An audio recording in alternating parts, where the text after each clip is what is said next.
இரண்டாவது பதிகம் 15வது பாடல். திருச்சிற்றம்பலம்.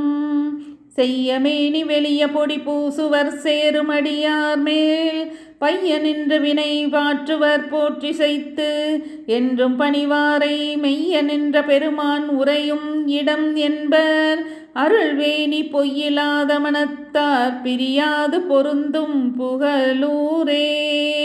செய்யமேனி வெளிய பொடி பூசுவர் சேரும் அடியார் மேல் பைய நின்ற வினை பாற்றுவர் போற்றி செய்து என்றும் பணிவாரை மெய்ய நின்ற பெருமான் உரையும் இடம் என்பர் அருள்வேணி பொய்யிலாத மனத்தார் பிரியாது பொருந்தும் புகழூரே.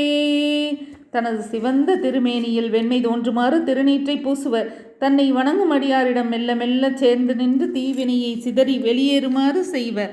தன்னை பணிந்து போற்றி பாடல்களால் துதி செய்யும் அடியார்பால் மெய்யாய் நின்றருளும் அப்பெருமான் உரையும் இடம் வாக்காலும் மனதாலும் பொய்மை கொள்ளாத மனத்தினர் பொருந்தி வாழும் புகழூர் ஆகும். திருச்சிற்றம்பலம்.